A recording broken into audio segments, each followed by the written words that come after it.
Pepe na fai atu taimi o sola ia tasi lava tatu malo falonia lunga foi lava masani ai foi lava iaso sapati vai iaso taitasi le o mau atu le o se malia mai lava ia lona sai lunga tatu Polokalame momoli to lava fa taitele lava molo taimi fa no mai le afionga foi lava le lim sta o le tatu campaneta le tatu malo ele nga terna ia o ia foi ona sta fa nga faiva ma fatoanga ai le nga to fona ia o ia foi o le taifono o le fatotua le to Samoa o tasi le afionga ia honorable la ulia le malia toa le o te Polataivao fosi Schmidt fata Alofa tu foi lava tele ma fa alo lo afionga honorable ma alo lava so fo manuia ma le langi ma mai ne foi aso matango fias pa ia o le tatu te pa au le langi ta Alofa manu Samoa ia ko lau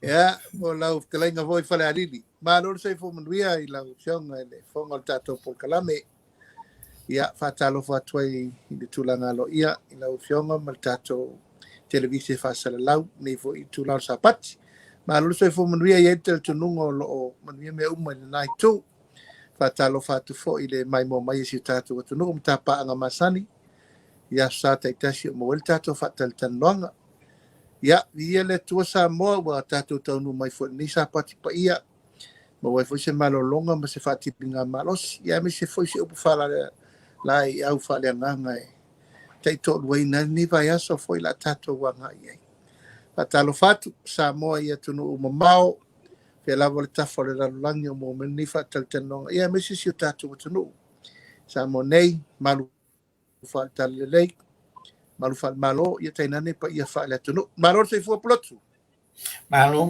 to mo le fa taitele lava mo lo taimi fa no mai lana ia lava tatu nunga pisi lava ia lava fionga ai per fifianga le to telo na tatu tangata uma lava le langi atua ia sa pati fa pena ona lava ia to ilo e ia lava taimi to numa ia la fionga foi lava ala fionga I lunga o le tatu Polokalame o le la mo ia na mai vai aso le ua mai foi lava ngalwenga foi lava vai aso to na neto ale u ta pena foi lava mo vai aso foi la fionga honorable ia ua mavai fo le na vai aso wa te atu na faiva mo na tiute mo ngaluenga ia ai fo tua I mai fo I le nei vai aso fo fa solo pe fo le nei masina fo o Fepuari ia fa pe aso I fuanga Pulotu the sun will always rise pe ngoto le la to e oso fo ia fa penale tau unga ngaluenga ia sua fo le tai tatu tau pule fo I ngaluenga o fa tatia nei masina ia tatu wai na no fo ia le lofo le tua pena e sau noi ia paulo le wala fa fa tau me ia ta pena fo ne vai aso Mano fa tai na la fionga o le ata se atu la na ta mata upu fo ta te fa so I fa mal mole ba ba fo le fasili la fionga mua la fionga honorable se ma nei fo ona ta pa mua la I le tatu palo ta la titi le fa nga so ta mi le nei ona le wa amata campaign fo I lava ale suita va fo I la fionga fo I lava ia la timuia we le se va ai a le foi mo watu ia ele to lua I la u lo ta mo I fa nga palo ta la titi le e to tolu lato plus an independent le sunga foi por to fai to malatai o mai ta penanga foi lava al fa to le to Samoa tasi mo palota la titi le ni tu malo vai manga numero tolu fa mal mole ia fa fitai o le so tofi le na te nei na si mai alo ia mai le tu malo o vai manga tolu pa ia ile ta pau mai nga me se foi tupu mai ta mali im fai launga fale tua matau si sao au mata mai tai ma pa ia masani o le tu malo mai ona tulang falupe yo nao si yo nei dos full mon tupu nu tu taulanga vai vangu no mel tolu e momodi alo ia mai ai lo lato fatu tuanga wa ave le lato sui e fionga ia lautimu ia welese ba ai ia sa felo ia la ini tato no fonga tu tonu nele moto Samoa ia ma talia lo ia I loa le fau fale mai le latu sui e tau va ia mo fa mo ia e le to e fam tala ina foi le au nanga le sui tau va le fionga ia lautim ia se tasi foi alo le tunu le vantau tu al tato malo imtanga lenga ese fa ulunga o mtanga lenga e me se foi lo na fianga I le tele o company to much me se fo ila na o nanga ile tunu yo no vai ngai ses ile ngata fo ile le kalesia se tasi fo yo ti akono fa tu ina tele le kalesia fa kasai mangyang ia mono foi to finga i me se o lo sanga lu ai yo temi nei na mai alol felo inga le so tofi matalia lo ia le komiti ta pena ngol fainga palota fa tu ile tu sa mo tas ia ona anga ilo le faile le stala mo ia le soreli ia ma watalia lo ia ele tanga luenga fainga palota ia ma pasi lo ia na pepa fatumu me umalavan tapena molo na fa mo wa ave fo ile tusi lo ia le te saini ai e filfili lo ia o le sui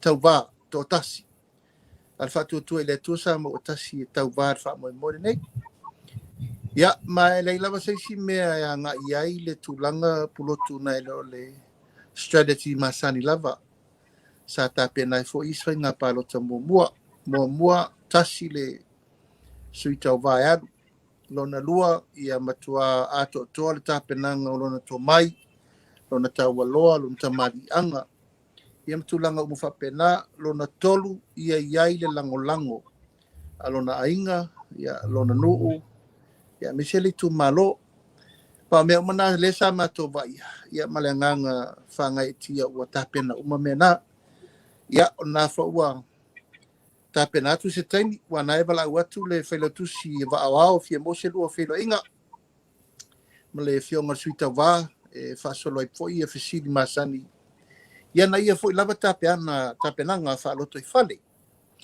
i le fa mo mana fuanga uma mo le tu malo male atina ino lo na tu malo pas tu langa lava tau fo ina fa fonga i le palota ya pe tu langa lava ia mal fa mo le wa ia i Pulotu ua ta pena le sa o la untia manu e fa nga ina lo na tangata ya e avea ma la utimuia e avea ma tu langa e momoli fa mo o le tu malo mo fa nga palota o le nga foi le wa e ngata foi na mo lan tal sanga e fa pe foi na mo atu le tal sanga ale vai nga fa fai i fa tu le tu sa mo tasi le pa ia mo le tu malo ma to tele tu lai fo le tu lango e ia e mo atu lava le o fala e au le o fenga le ngata tofi le tu o la lam papa au i tonu fo le tu malo fata fai tau langa fia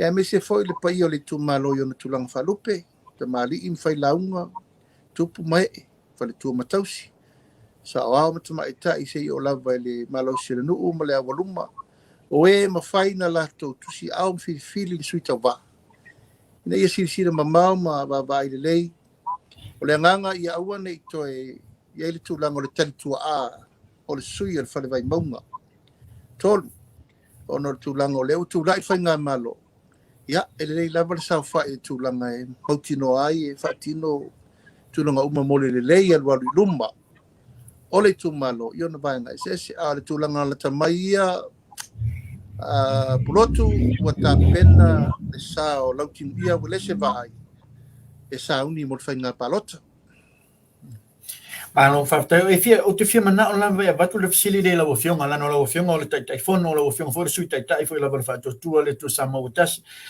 ona o le tu malo na manu malo ai HRPP i whainga palo te teli o lani la ngona o iaina i o mau i tatou tangata le taimile nei and how confident for i lawa fionga e maua e se le tu malo le mai HRPP i le fa tu le tu Samoa tas i whamamole e lava lo tali tonu le tu malo le nei Pulotu le tu malo lo e to fa mal fa tu tanga mai o te tonu vo lava ele o fa le tonu le lato ai tu lango le wa ye le tabilingo por kiki o te tau fi lava i le soifu au na le fo isa ve matofi fio nga tapunu upali Nikoli hang o te tonu na sa ye le lato fa tu tuanga ona ele leile au nanga tapunu ila ule mau taru na mama futa i le parlemene se tangata fo i he yeilo na to mai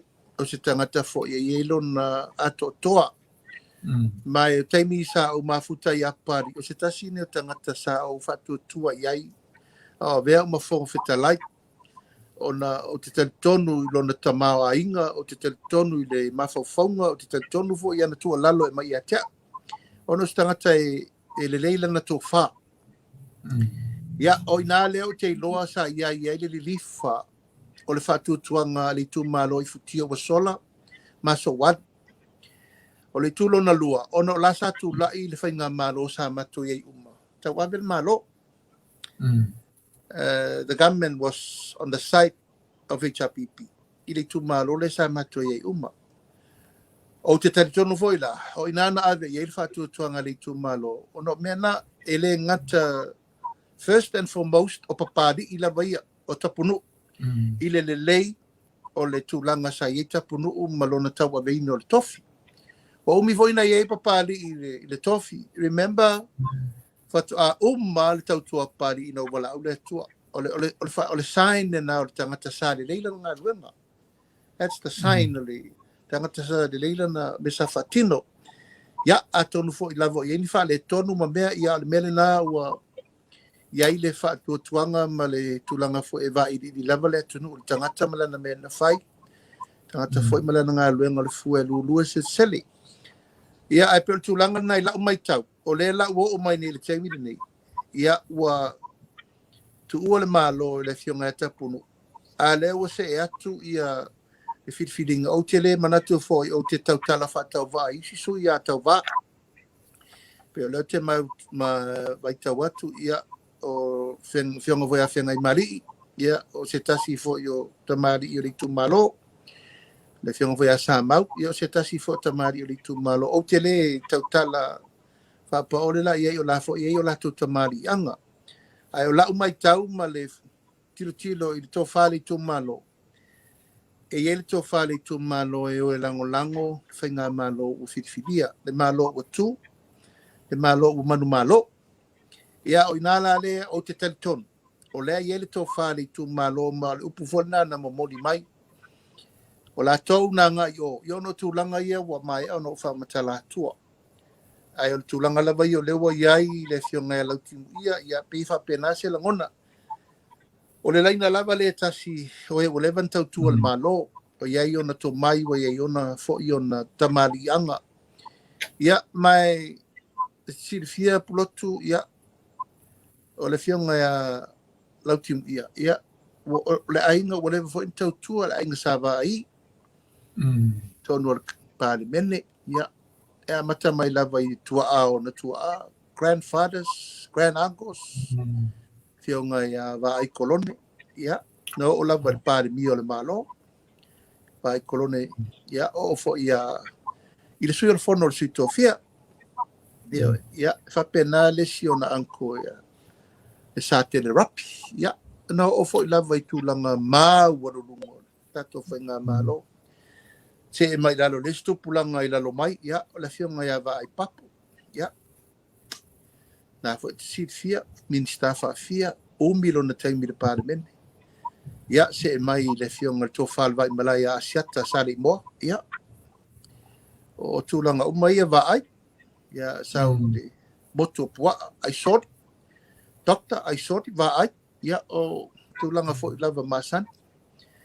Ia, taunu mai le taimi nei. Ia, o le fionga i le minsta ia olo fiti vai. Ia, o le ngā whārea. Taunu mai fo ia ni wawa maololo. Ia, o le mea lava le alu manisi. A tātou wo fo i ladu whamsinonga. Ia, nai te sila fia le ngafa fo i le tautua le nei fo i a inga i te tono le whamsinonga.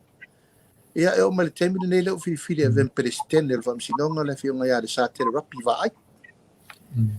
Ia, e fionga vai avai pule vai, ia, wa e si sila iai, whai asi mawhala ma le tūlango le lautele o ngafa, o le tautua ale nei fo ia inga i te tonu o le pāremene. Ia mai o lato tua, sa mātou ngā lue whatasi, ile amataina o le tau whaafoturuina ma le whaatutuina o le HRPP. Ia, o le la usi sila mai nei le tunu. Mo le o toe a ngā i o.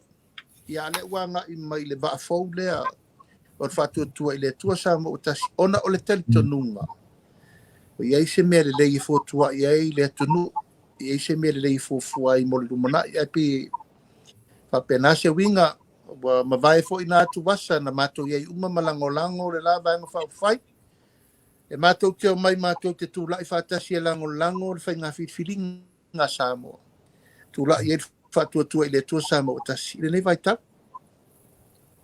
Malo whaftai lava sa unanga mata ngofi. Manuia foi lava ia tāpenanga foi lava al whātua le tu sa mautase mani suita wā foi lava na fionga. Ia lau te muia welesi. Wa ai, ono tato whainga pālota o le aso luas fulman wha foi lava o le masina le nei. Malo whaftai ono o le ata sea tu sta update wha mole foi lava o le tato miliona tā la poloketi inisi foi lava I tu malo ia lava whaatalitali lava le taimele nei.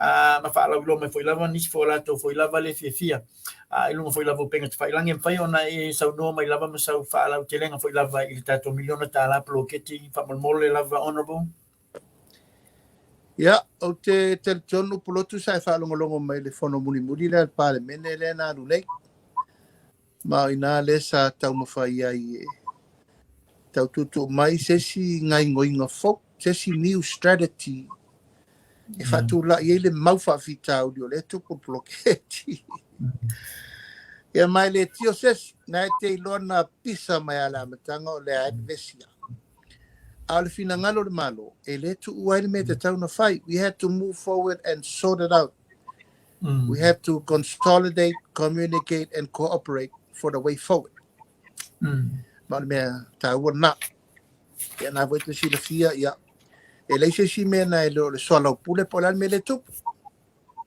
Au malo le fono le aso Feburary, vai so muri na pasieta le tupu. Ia lo mato si singa tamilo ya Samoa ato. Se yo le steering committee le au te iai, ma te fono, ma minister to far cabinet. Ma te vai, ele na mato wo mato vai. O ina la Pulotu. Na mo wale au vivi tonu wal me le tupu.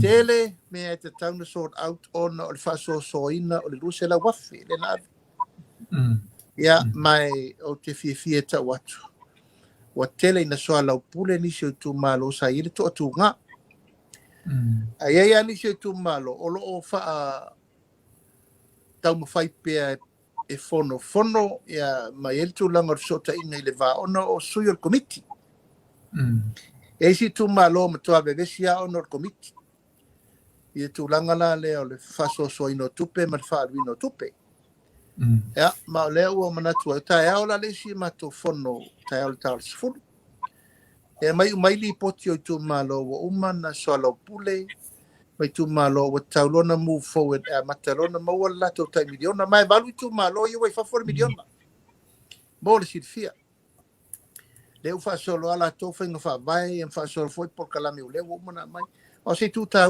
na e te tau no atu Pulotu ia iune. E pasi ele si talo le tupe. Ia ua mai a whainga wha vai ma mea nga i ele tato ua miliona le fafu. Ia, e reila se mea tunga lua i le whapea a iuni o na whapele ua le mawhainto e whaonga e roll over le mea i e tu atu pe tu tonu le account. Sau fwe lava le si miliona o lai tu tonu atu pe whasoro atina. Ona o le poloketi mua ma se poloketi taua. E iai ale tūlanga o le tātou ave le avanoa. Wha mautu e whenga wha vai le tātou te vevesi e le teimini nei. E wha mai ai ki se walawa le na e tu whaloa. Pulotu. A le sao ma le lei whenga wha vai. E umane lava e leise me tupu. Le au ngani atu ai nei. Ia fo tau mwhai atu nei e whasao sao mwhatu langa. Ia ele mwhai lava o lavo ia iai latou moni le latou o mai whamapopo. Ai e fo ele si tu maro la ta milo mai lava ma le anganga le whai atu ai. Se o mai tatou whainga venga whatasi. A e loa e te tari tonu e manuia lo tu maro bloketi le. Ena e saulala ia moni lau tau tino. You're going to support the project. Ai loa e te le te tonu, tu sao mai lava lautari e te le te tonu. Ena wha me i e se leo. Ai mai ni si tanga toli tu malo e mai fatino ploketi e taunu. Wa le mafai ona taunu. Pe a fai le sa o te ta. Mai e tu malo te tau sa o tu la e tu malo pe tolu pe fa. Pe lima fu. O lo ia ia le nganga le na le tu lo lava e se a upo e fai mai I te mio fonta. Ai e se fo upo e fai tu al nu. E la ia upo ia o le se tu per malo. E le se me tu ia ma upu lana. E matua I se sea ia ma fau o le tu malo le tau fai atina e atu. Ia e uiu lea. O te tautino a uia mo le nei teimi. Ua se e ma lia lava whainga whaavai. Whainga mautu. Tau nu le tatou poloketi. Mai le se si meilu matu o le nā. O le tatou focus atoa. Ia roll out. Ia mawhaatino loa tina e. A se whai pule malona I tu malo manan komiti. Pe a whai. E tani tonu. O le poloketi le ia manu ieli tu malo. Nice. Long whaftai ra o whionga mana ia le tatou update le na. E me mawhai ona e se I pai mai lava I nisi fo I lava vaenga I tutono o le whea ngainga ia al malo ma I tu malo nei I le vaenga le o lisina o buildings. O iei se whaupunga whape e mawhai lava ona whaanga ia se existing building o iei le taimere nei ai whaanga se leni mai le rusa lau wafe e koe renovatei ma whaanga I loa mo se ofisa o le tu malo le na whaamole. Po le rusa lau wafe lea e matua I toe whau I lava se ofisa fau lava mai le amatanga.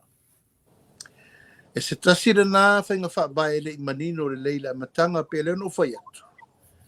O le mato wasi e singa le nā, na mato I loa I le si mea le nā tauna sort out the lake. Mana tua Pulotu, this is a new project and it's supposed to be all new. Fau le fale, fau equipments, fau le whainga luenga, it's a new project. Ai ona o fina ngalo isi tu malo e o atu e lisi e tauna amatai. But at the end, e whawala to ofisa. Lea lasa ngai o iai I le tūlanga ina ua wavereteng. Leo whai ngai ofisa o a onga, whale a onga. O lisi te tono o whale o isi a inga. O le whao ngai no whanua o isi a inga. E whai awha whita au dina tūlai mai. O na e fiu le whai pule por tei whono. So se whanua, le se whanua e maua e sesi. E fiu fo le tei whono mar komiti e ngai o Yesu e se whale. E le se whale. Ai o le lava e ta avide le taimi. O I tu malo lava la ua maua le whanua whau whale whau o le wat. E la iti ana I tu malo le lisi whale a onga ma whanua fo ia le malo. Ai whanua lisi, ma whale lisi. O le whanau na tainga o le tatou poloketi Pulotu. Ia whau whale mautu o le tu malo. E awane I toi alu wale I tu pe lisi mai si mea. Ai wha nganga lava mo le metu mau. It's a permanent office. E la iei le tupe le whatatia.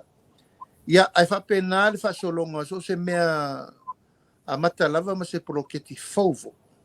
E ia anu whawhitau di whetu. Na, o rela i le teimire nei. Mai o ti tau tino a wia I le dollars furu le fast furu mon tupu I tu malo ua fau office. O le tu le leile na.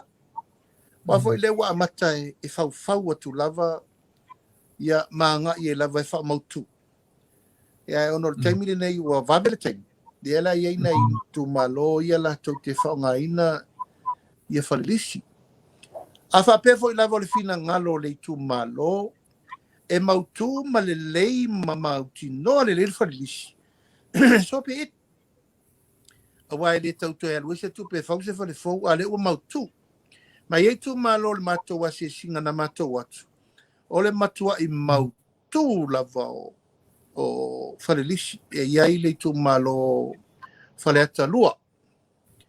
E matua I mautu le leile maota le na e lisi e fo I le tu malo na. E iai le tu malo o whale ata mua. Matua I mautu wale no whaanga le na fo I e lisi ele na I tu malo. I o isi tu malo, o lo whaunga pēr whale aonga. E ti fia Pulotu o whale aonga, what's the purpose for school? E ila wate me mana o mi ai potu o tamaiti aonga le tūlanga wha pēr. Ia o la foi la ave ia ile tulanga o le apopo inga. Ina ia nga i e fausia o lato officer. I tulanga sanga tonu, e peo no fai atu Pulotu. O le tele i o whawhitau. Ona e le mauani whanua. Le mauani whale lele. O i sia whale o toi fo i mai lava le whale o le whai pule whai ya. O wa fai pauna le whale e tadia e whatu le whai pule. Ia mai rola i lo whale o no wala iase si whale. E fo i e lave ele mata upu le o le. Whape u whao ngā le whai pule lo na maota mo lo na whanua. Ia e mato tau nu watu la singa. Ia e te le fo i le ulunga. Ua velo fo tatou ma tau whanua e whae te e le tasi se pule ai pule sodi. Te le Polokama le e fo le wha le fale wo umana whau. O le fale o le fionga le minista o fale mai. Fionga ia valasi ta fito. Wa le le wha. Ia e to atu fo i le si pui a inga la vole ona le whanua taof. Ia o le fo i la e tu le temi nei o fa fitau di umana o lo fe ngai martulanga le ai o lea e la martel tu nunga sauta o mala ia ona se ele mortato fa fitau di o vanga le tau fanua e ma fan So like malo whaftaira wala wa fionga. How long is the process pa fa pe utalo sanga se fai pule fo na le mai se fanua ma le MNR? e fo lava a fa pe e le tau nunga vo le fa pe fa selis e ma fai na fai a selisi lunga e au normal a fianga le malo in lisi le stala lo ia. The only way that goes to the MNR is pure registration. Legal binding e ma fai lava le nu uia ma le committee ma fainga ma le tato committee o miliona. Ona fai la tau lisi alo ia le valo ia lo ia because it involve lo ia o moutinoa o legalize. E pe ala na oe fatau nu le MNR ia ono tulanga fo ia o le resta la ina lo ia fatu la fono. Alo ia lava le noa fo le ai taipei o mele ia le lisi lo tu malo. E le se matou lisi. Ono le matou wa fanu o le tu malo. E le tau a vea fuala i se sita ngata fa pe matio le stala iai e le ai. O le fanua o le nu. Ia o le miliona mal ploketi o le ploketi le nu. O le komiti o le miliona o le komiti le nu.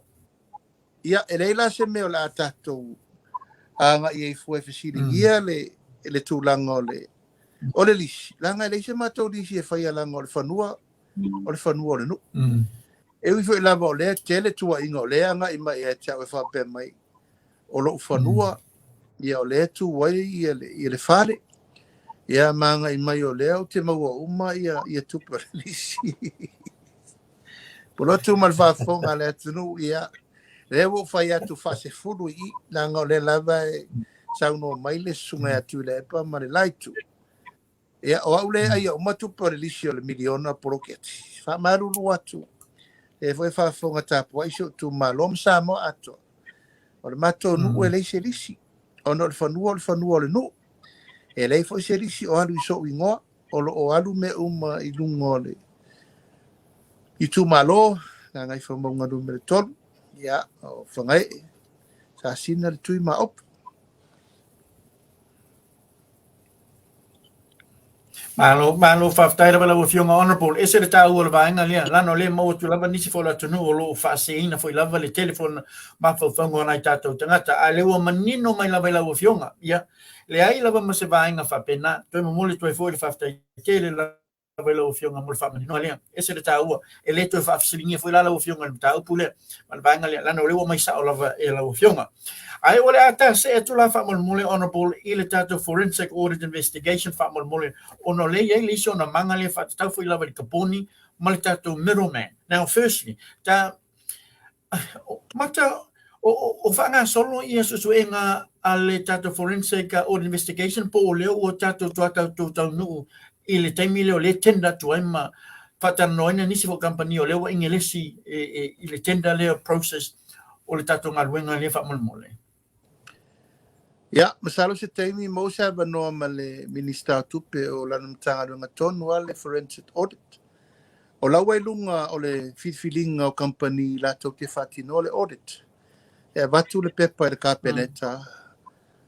Mai ele whai unga le gender sport. E whiri ai audit officers, local and overseas, la whati noa ngā luenga.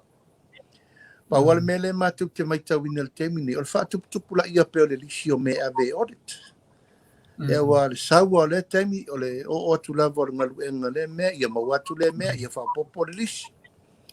E la whapopo le lisi, mai le ngā tia mea na pawana o la omuri mawola, lo whapopo pele lisi. A le tūlanga le whawhaifoina o le tuasuenga. O la ia o le minister tupe. Ia malanamtanga luenga o le whawhaifoina o le tātou tuasuenga lea. Mai e le titi ngā luenga Pulotu. O le upsa o na. Mai it's a very, very important process. Ia malanga luenga i whai. E tawana matua sida le lei awala o mafua ai o na whatu lai me lea. O le nganga ma le wha moe moe o le whainga malo. Ina ia wane o tātou tu e sāwa vali. Ini wha le tonu. Na ui mai eile si whainga malo. Aua nei tātou tu e sāwa vali i le o ngā sami lea na wha le tonu ai fo isi mea mua. Na e tau te sila fia le tele o mea na tutupu. Wha le tonu ai tupe al tātou malo. E te tau lavala, o na manino le lei, po le ale mafuanga na whaie, o le ale mafuanga na le wha taunu uai, o le ale taunu unga o taunu ui el temine. Ma manino tu pele tunu, langa ele ni taita la me e ta te tala noa i Pulotu. Whai tau miliona. O le afu la wai le tātou te tau mwhai ne fituna. O le afu malingi o le tunu. Ma le lava ya wai mai lava i temi, uma ma whatulanga atu, ele o tai na mai a isi mea. E o matu isi mea ai fotua i mai isi mea. Ele o se nganga la whapea e tau tuli pe tau whaini tūlanga o le vale. A le manino le mea tātou sawa. E le manino fo le tātou savalinga mo le lumana. O le upsa ona. O tupe mea i adu. Ele ni maapo ni one mea i adu. O tupe. We have to be very careful. Whasolonga mo le rumana, le wai ba ai le awala, le tau mawhai. Tau to tongi ai tā lafu. Whea ngai ina ia maua tupe foreign exchange le tunu ue. E o lai le tunu mo le stau sanga atoa. Ia si tia le tamawa inga. Ia le leile soifuanga, ia pa ule tau soifuanga. Ia saunga le mua soifua malolo ina soifuanga. Ia le lei au nanga le malo, leo fa le mai a onga. Ma le ba lele wafu. Ta vale feo ai va. E le fai ala le ea mea nā Pulotu. E fai lungo le tamau a ingo le tunu o le tau wao mai ma tau wha so. A fai lana i aini wha le tonu mani mea na tātou wasa mai a sa wha alu vale tupe. E tau na manino le tunu. O la tau e ona mea. Ma o la tau fwe te tau na malama lama i mea i e tau wha malama lama atu. Le ano moni le nā o le forensic audit. E le tau na manino le sa vadi le whātua tua i le tua sa mawatasi. O le whātua se furu ono se furu fitu masina dalu na tūla. We have a lot to clean up and a lot to sort out. Ia ele whengo fiela o le utatu apa mai tangata mai whafo. E vai riri o le anu mafuanga ai se anu whai ai po se anganga le leipo ni anganga tu penis. O le aungala nā wha mo o le wha solo ina ia aua. Awani tu lai mai molumana.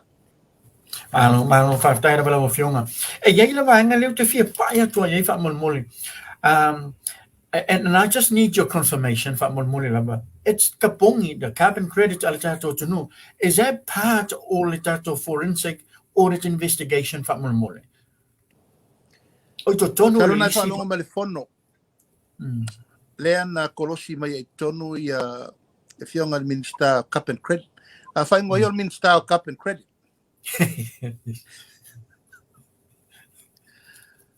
Na ia tau tino mai ai le company le creep market. Le na sau e whai le deal ma le APC. E whai atu le APC e leise tupe 5 miliona. Whatino le sota inga ma company na creep market. E whai mai a leise 5 miliona a le APC. Na whao ngāre o cap and credit le tunu. Len sau no manino ai ia le fionga to susut. Ya, o se time. Na manino vo ele susu e ngana u fai na mea. Mai te le fo le tau mwhai atu o le APC sa te tawai o na mai uma investor mai fafo o lato ngau fatau ni maina leo mai ala tau build a lako infrastructure in their own money and their own investment without depending on the government to have a guarantee, government guarantee. Ai o mai ala tau e fai ala tau poloketi ma fa tau le ele tise ile tunu ini tau ngo fie sili atu na tau ngo fie na ro tau le nei momo wa fa pena yo mai ni company fo temi nei am fina la to tu mai la ro le tau le tise lima susen o mena le mana mi al temi nei o tio li na fai momo e tata la me le anga ilu e ta to te vai tang tal se fo ai pe o tu langa le na ile fa mo ina ia manino mama malama lei le fatulanga no su enga o le mela van nil cap and credit o le me siri malta Pulotu o le ua tino le minister of cap and credit le fast hur 1 miliona tan credits tato o tu atula o le na yeta o se lauta la America i le credit so calculating for all tu langa na ona ilo lo la there is a new money that will come up in the mandate of cap and credit. And why say new revenue more to no me fo ele tupu momo. Ma le lava sa mo di mai el fatu tu ele to sa mo otasi. O mena tauna nga ir fainga malo fo.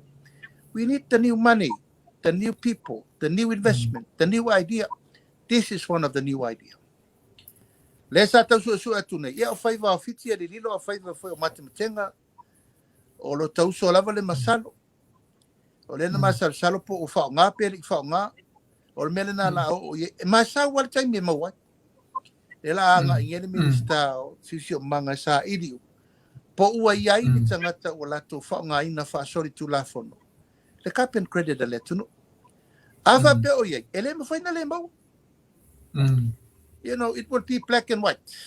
O lo te tununga fai fo si umina o su e ono ele o lo tu malo.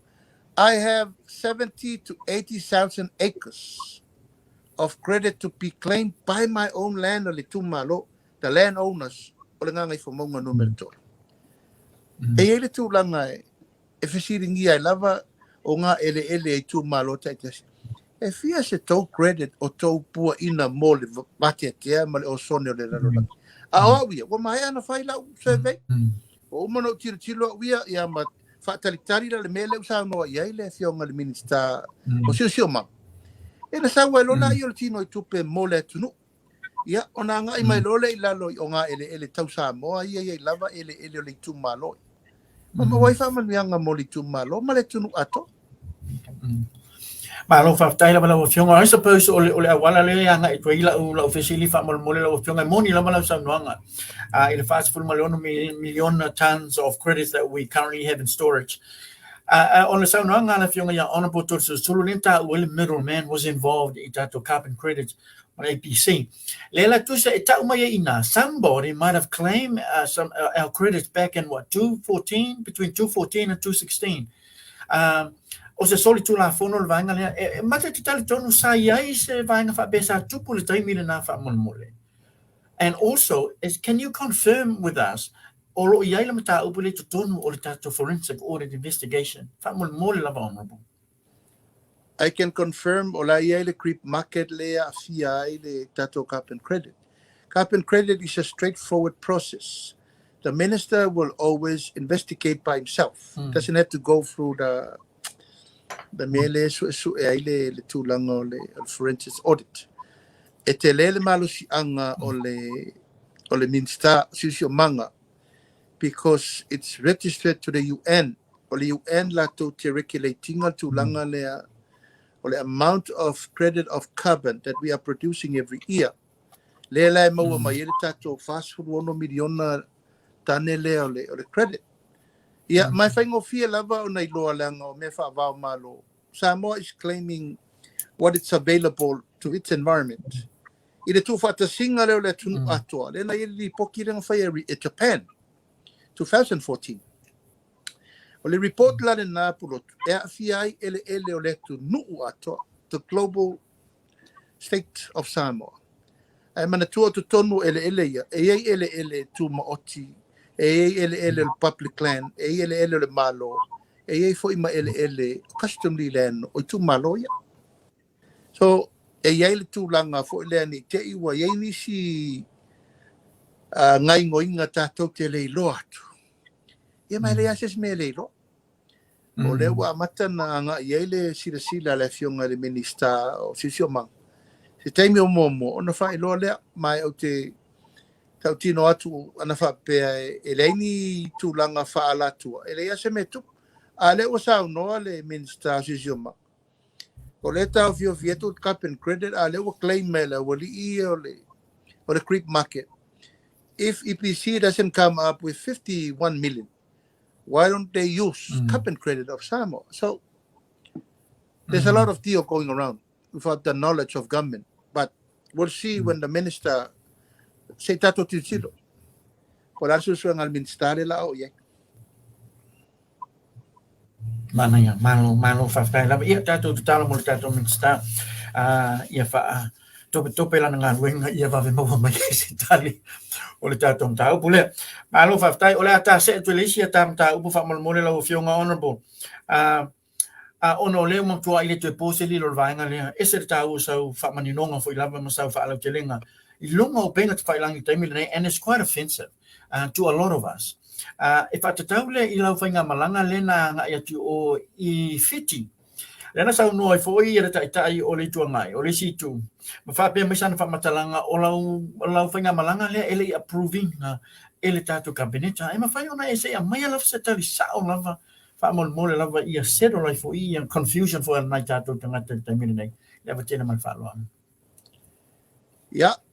Wa ta pena tulanga uma pe na yaile na foi tua inga matu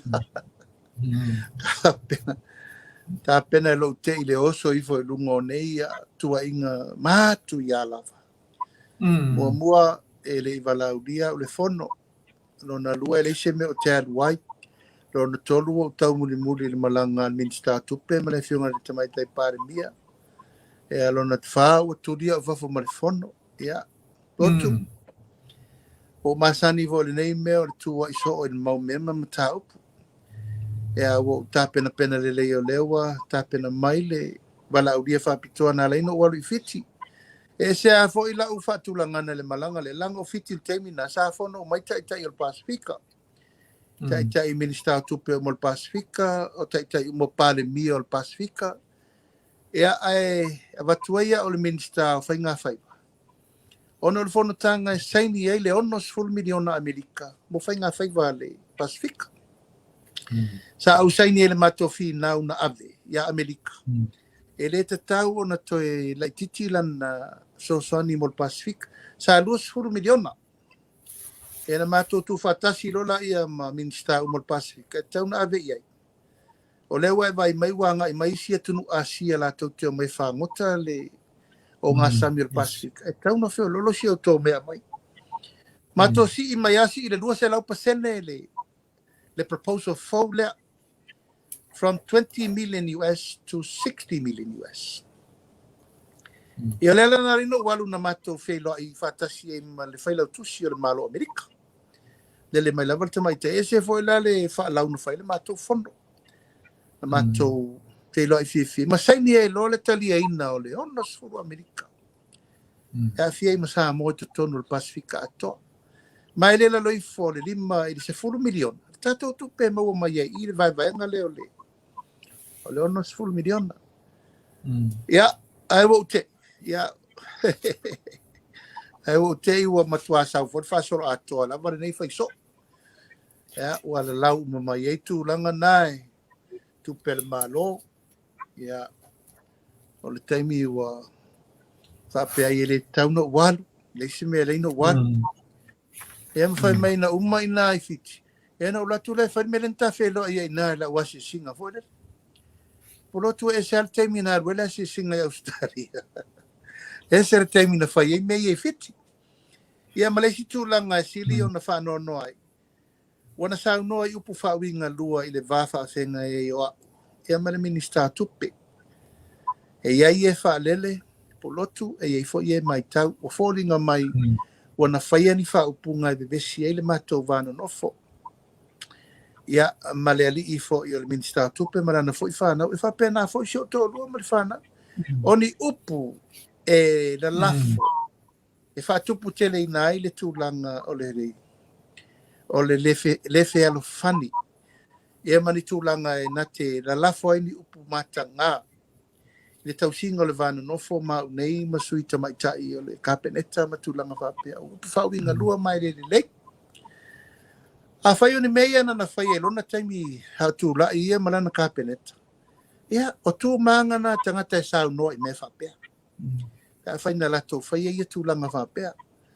Ai wo manatu Pulotu o le wo fasi sila le tunu e le se si me o te toe alofanga iai ua tu ngā tele la na mata upu le wa mata na ta alo I langona ua fai le ma fetaria inga le iai ne ia le la ua o nei o mato a inga taito lua ma whanau malangona o le a inga ia ma le tu malo ia e re ngā tia fa ua leva na sasa o le mele o le lisi le tu malo o fafia no fai atu pe fa ono fa fitu no fai atu ai le mo fai lava o la sau lava I le metasi ia o le tō lau ina lava ua le manatu lava tulou lava e ala no tautalatu e le fa pe tautalatu o la audio mani toa o te tautalatu lo tu langa fa mano a minista o te tali e tuai fe siri umolo e sa no mai e Pulotu ina ia manino malama le tunu ia le ta alo mai lava le tino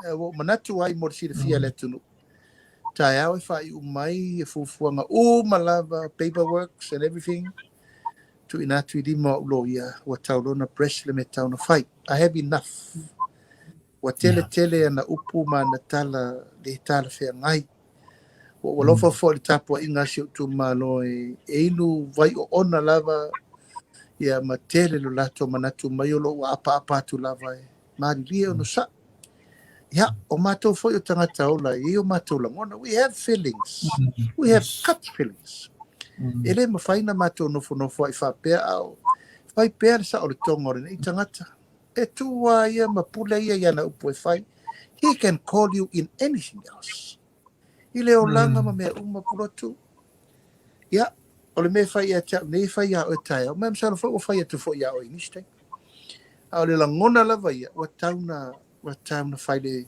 tauna fai ma o te le to solo muri fo me le ta pena sa tele lava lo tu wa no ona le me lava le nei o le ma fa lo ele o se si fo io le tangata sa ta ia le malo e ia fo io na ainga e ia fo ilo na fale tua mo le no fo alo ia fa ia ai fa ia tu se uputu nga se si fa pe ai wo manatu o te fa poi uma yona ainga ma le tara sanga se so soni fo se si tu lo la inga sa tu le pa tu lo la inga sa welua tu lo la inga sa fatilo fa tu lo la inga sa yo no tu lo la inga sa na yoti a wa over le ma fa o le suri le nei o lo to ai mai o te tauna fai e sau tu lalo lau le tau le mau o lau fo le ta sanga e fa ui tu nei e tio fa sala lau ya te o e fare a riri mo lo nga fa tasi ya samo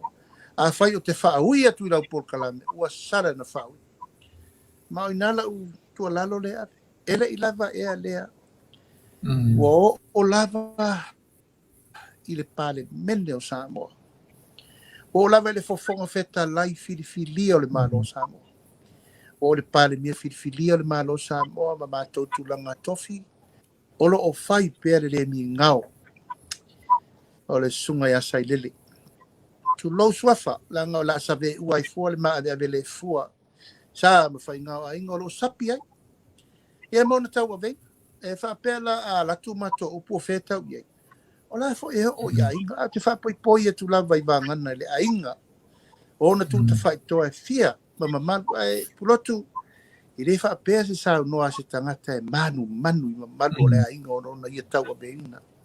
Tau na nei lo fua. Malu i fafo e malu i fale.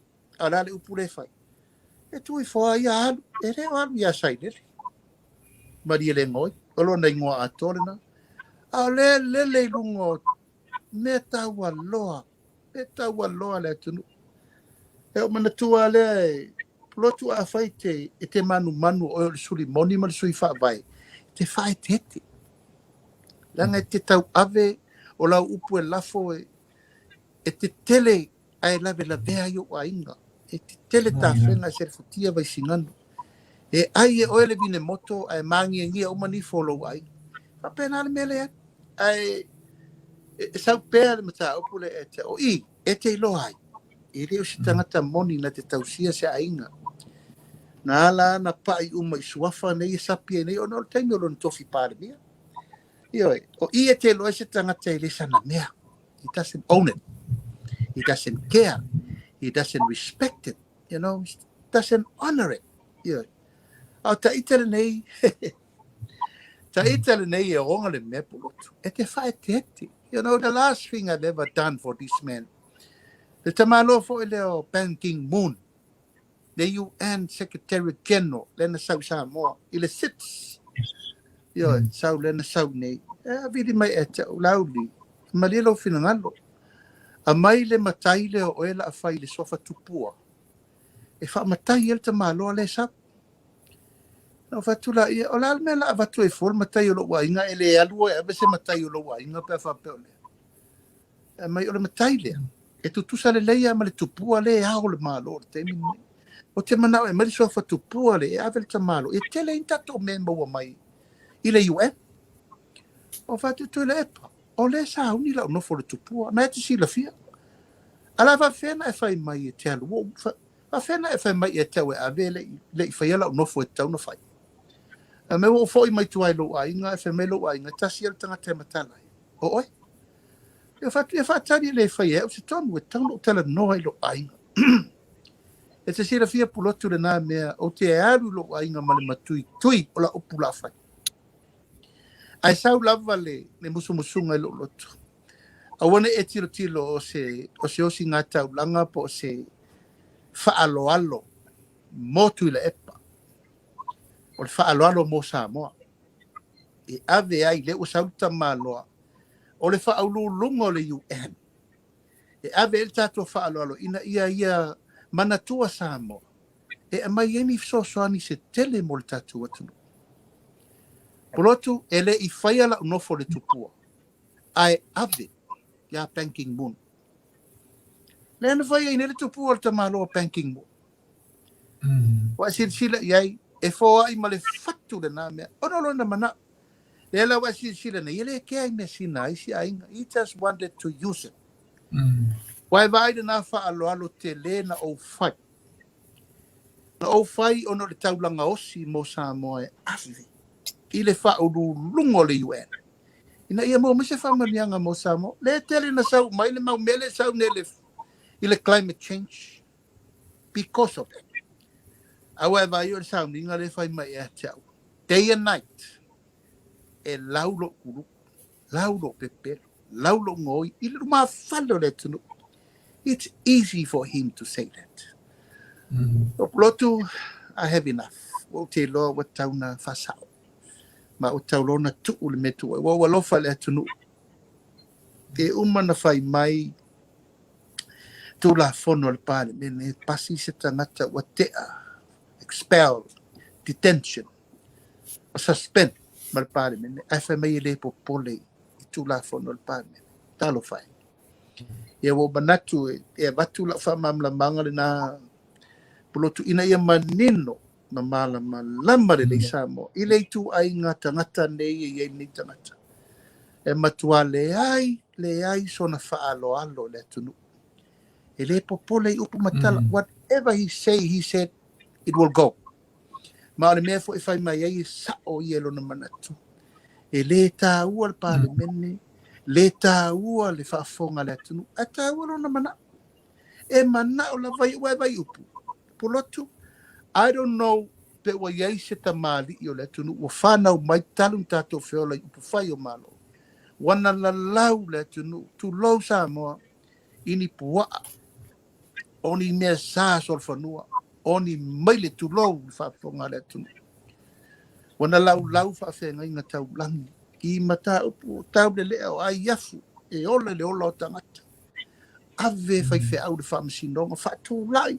Whea tātou whaavai le tua Samoa. La lau fai ngā malo la leo puna fai. Ana leo o mai lo taimi. E le manuia Samoa, al malo Samoa, al malo tu lau lava. O le malo mativaelo. O le malo le anga i le yengi mea lau te le lo fai ni mea. Wai wale te mini. E lau wale mato vale a yaso. Upu foi la lafo le sawhapito. Sui par mia mamato. Ai mai siala. A wai ta milo lava. Ai whaai umai lava ia te upu e matai. Ia male mele fai atu au tau asi sira mele fai le pa ia male malu o Samoa. Lalom papa au ia tunu mamau. Tangata le au ngā, tangata tata, tangata tafa whao vale. Ia puna le laf. So what else? What else is left? So I believe before the end of this week, Pulotu, I will make a press conference to announce alo ia lau mele utapena. It's enough. Umal taimel fa'aloalo. My life and my protection of this man, he owes me his life. Physically. My securing of him and protection of him in his life. He owes me. He owes me pea upo fetu sopulotu. Ana ole tu la'i de menena. Levan tatu whama vai. Levan fale la wasi. But I was there with my brothers and everybody to protect his life. Tu langa ma mea ma le servicinga. Whaatula inga le teimi nei e vempale mi o si uta masa I tua e whaile fina ngalo Tofi Lau. Because of Tofi Lau, because of Honorable Tofi Lau. That's why we honor that to make him Prime Minister.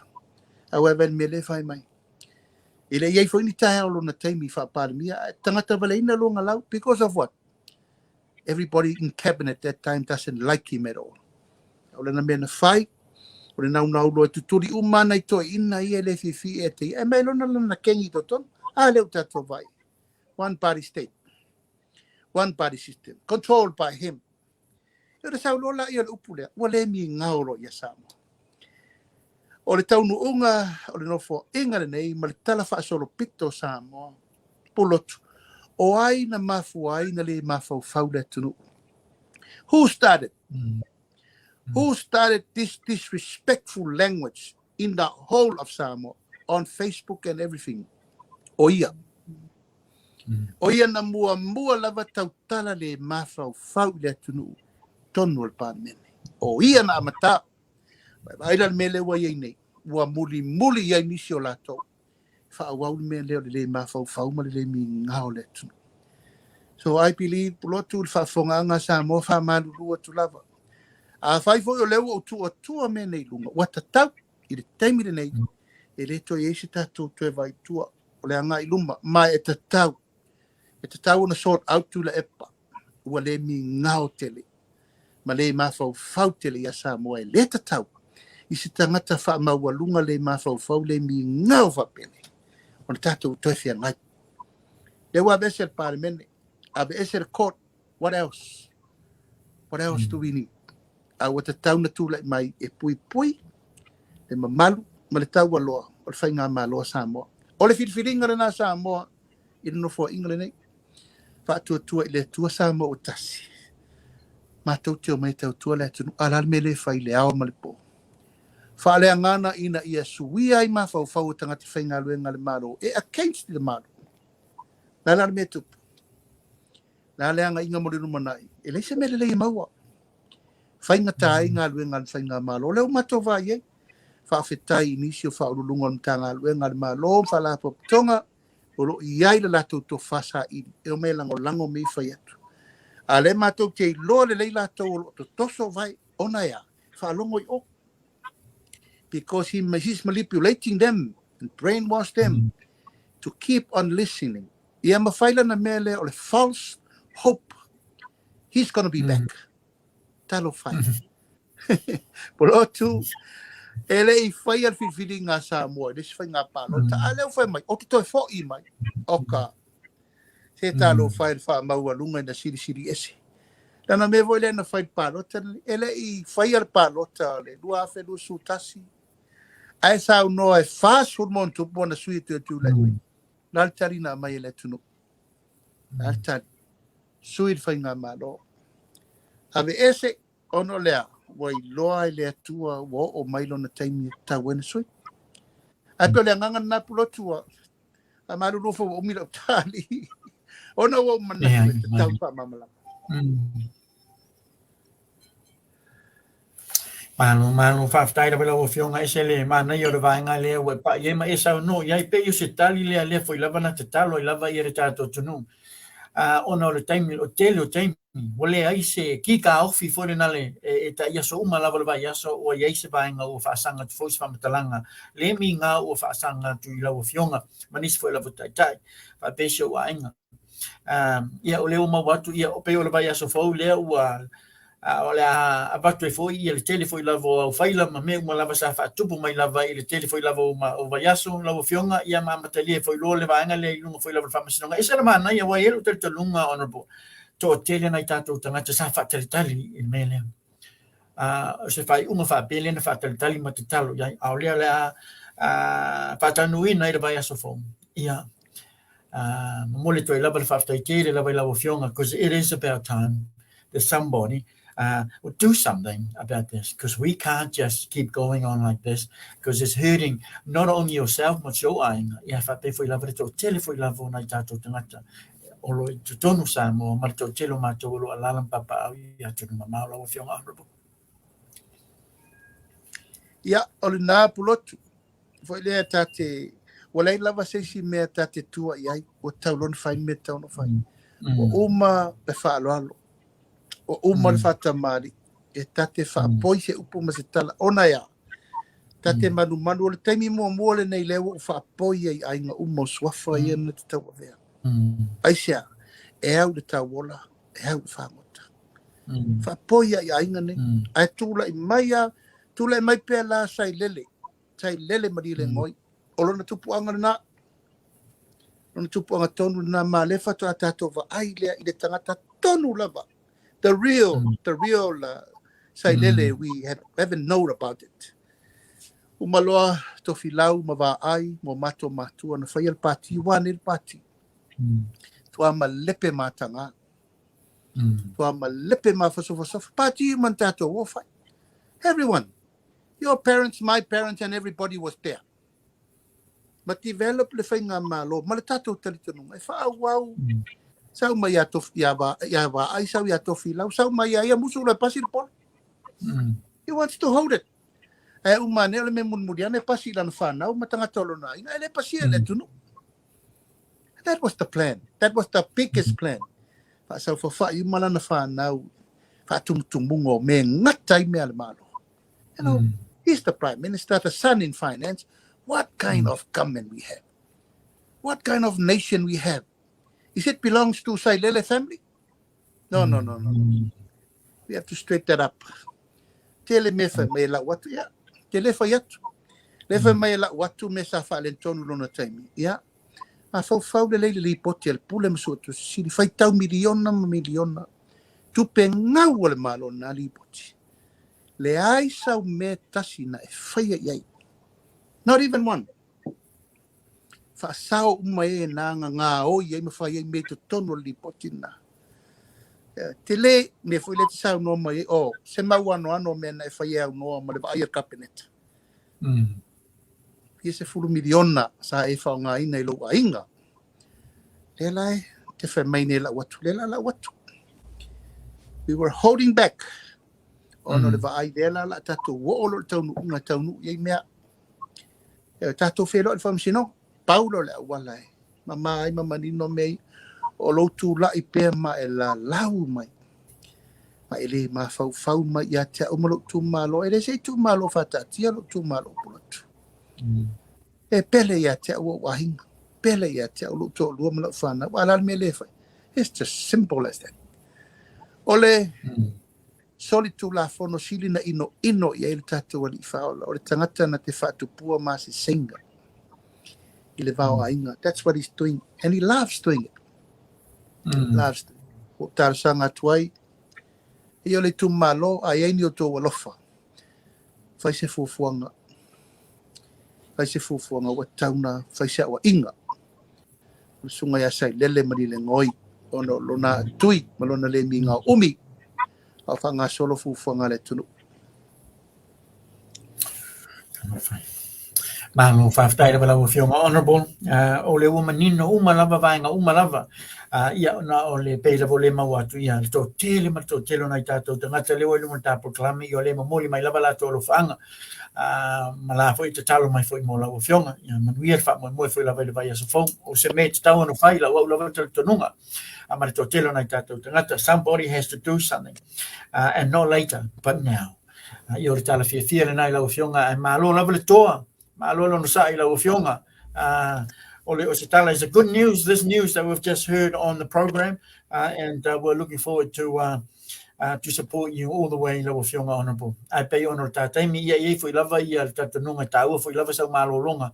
Ma fo lava ia ngaluenga fo lava mtalia ia so taia.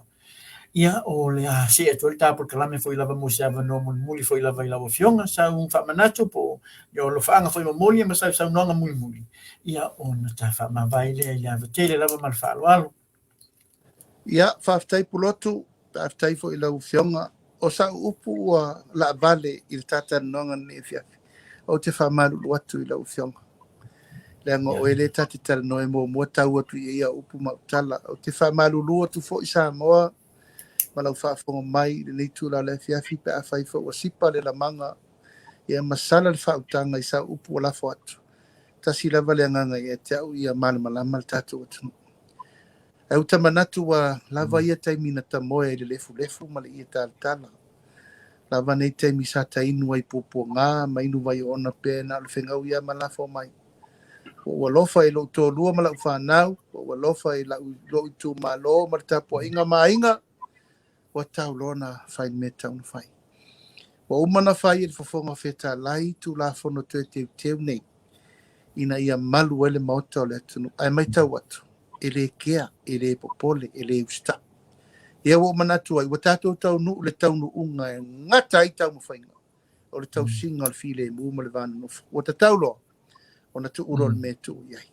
Ia, o le asau tō mai tau sa more nei tu la le fiafi. Ia, asua tu vai malu puenga ma wha malu watu. O le talo lava, tātou tu ume umai le tu e so ni mai o tātou loto manganga. Nau le tua, na te sila fia tau mawhainga umalava lo tātou tau mawhai. Ma le tali tonunga Pulotu o ia, o le taima tali i o tātou manatu malangona. Ia, whaaftaili tā Polokalame ni fiafi, whaafonga Samoa ia tunu mau matawhai fia, ia mau pelo tō vai, ia mau mailo tō on sa il tau tuanga o tātou whainga ma no. O le mea sao ma le upumoni Pulotu sa o no le tātou teitai. Almost late. Titi a tātou tuai. Ma le nganga leanga le tupu to tono le malo le teimi ne utauna sei ma le a. Ma tua sei a toa ma le a. A le tātou le whai al mena. O lewa na tātou walu i mene. Upu lea omi whaniu ale. E nā. Whai a mea tangata ia whai lau mea ta whasoa le leita ua. Ai amo le tunu. Al tulanga le nau manatu ai nei tula le fiafi o le au ngā leo tā Polokalame e tā te whasoa mamanino le mata le vai. A moa malau whasausaunga le nei tula le pōl tātou atu fo ili. Vai aso fau, ia uri mata fo lau le atua i tātou whainga malanga uma. Pa i whafo ma le vai whale ma wolo tō malosi. Tau tua mai pēsi o tātou atunu i ona vanga. Uma whapena fo i le lo sa moa i tū malo i fio lo. Tālo mta pua i sa mo nei. Nau o tō si fia le tau mwhainga lau whainga mano. Taime le lei ai lau tau malo lo mātou te ngāru e pēr. E tau tua le tunu i ona vanga sese. O le atur whaaftei tele i sio tū malo. Ia, o ta apere lalo langi atoa. Sa te puam, sa mali toa, ingo mawaenga, whaatolu. Limo sana sese, malau tō whaatua. Ia, o le ngangare nao lau tō sui. Whaaftei lau tō whaalalo. o ta mafa le nga uma so se fata faitau langa o lo tu fa mafan fana mai alofa ngia le tua ia mau pel tatu on sai mal fa palpale tau tu ai Samoa wa inga uma ia e pe lava no fa yat de utal tem aftai lo to on sai mal tapo mai aton wo i ia ui manga lo ai me umal me lo tatu tau fai tau sit file mo tatu tu manuia la o fianga Pulotu mal fatua mal ai ngari mal tatu wale si fa sala manuia tele lo fa sa sa mo ni tu la le fia to fa so i fu manuia po After la bela fionga honorable ia fa manu foi le tu la fionga man fretua man no foalo le la va talo tu lava ir tato tu la fionga Alofa tele atu tato Polokalame la fionga man foi la va mtanga ngal venga vai so fo fa so